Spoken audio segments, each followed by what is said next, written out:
All right, let's move to Tennessee. This one was kind of a surprise. Mike Vrabel was fired after 6 years, 2 years under 500. They have requested to interview Antonio Pierce, Ben Johnson, Mike McDonald, Aaron Glenn, Dan Quinn, and Mike Kafka. I feel like this is a prime spot for Slovic. You have Will Levis. You have a young running back in Tajay Spears. You have Treylon Burks. You can go draft a receiver this year. You're definitely going to have to do the Titans might be the team that needs the most overhauling on the receiving core. But let me say this before you go into that. So I was reading a thread and just kind of about like why this firing isn't that crazy. And the more and more I read it, the more and more it made sense. Okay. Does Vrabel really strike you as a guy who wants to sell, rebuild, collect assets? Or do you want...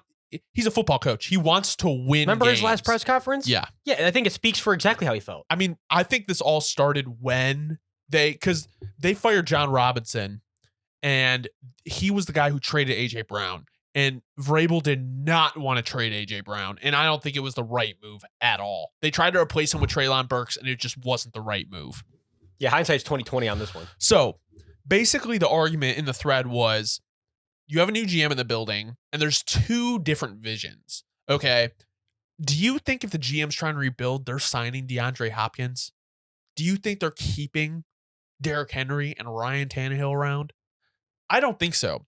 So I think it got to a point where the ownership group wanted to go more with the vision of Carthon and not Vrabel. And I think it was at a point where Vrabel was like, I'm not going to fold. So it's like, I think it was best for them to kind of let him go. And I feel like if you have two visions that are kind of clashing, it's not going to do anyone good.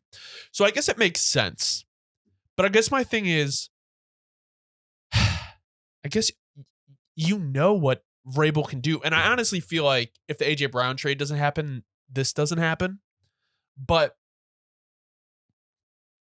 it sucks because you're not going to get anything for Derrick Henry at this point. He's a free agent.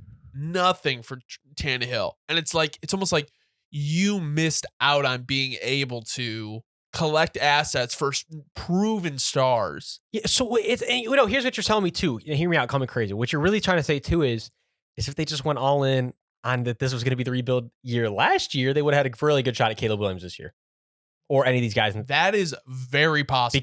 But I don't think it was even when they were trying to compete. Okay, but here's the thing. I don't think they probably would have been a top 10 pick, no doubt. They are currently the number 7, but I could see them in the top 4. I just think like with Vrabel, I don't think you are the worst team in the NFL. No, that's what I'm saying. It's like it was. So you're bogus. saying they should have fired him last year? It was bogus to him and them. Yeah, they were holding on to something that they didn't even know that they wanted, and they didn't. And also, there's another thing I was going to throw in.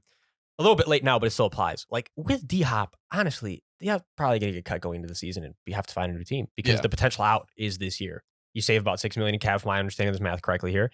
And if you're the Titans, I'm sorry, to be honest, for me that's a no-brainer. I'm going to say I'm going to take this $6 million, even if I'm not going to spend it this year. I'm just going to hold on to it, and I'm going to save that money because we are a team that should be saving as much money as possible. We got to. I feel like they're going to be in complete rebuild mode next year. Where do you think they go head coach wise? I mean, I think honestly, this might be a perfect place for Slovic. I'll say this. It would be, but when I'm seeing who they're interviewing, I'm just going to say this. Like, again, it looks like they're focused on DCs. Maybe it wouldn't work because the whole rebuild thing, again, it's weird, but it also could. I'm going to say this, though. If the Raiders F it up and they don't take Antonio Pierce, all I'm going to say is the Titans got a shot right here, obviously. Yeah. And they seem to be, if I'm not mistaken, the one team I'm seeing that's actually is interviewed or that wants to interview for whatever reason, the only one. I could be wrong. I'll look it up. Antonio Pierce. So it's like if you got him on your lap, it's just them. I'm sorry. I've already seen what he does for the culture. I know it's not the Raider way. You know what? Fuck it. You can make the Titan way. Something new. I would be in. I'm sorry. Call me crazy. I would be in on AP. Yeah, the Titans are an interesting situation.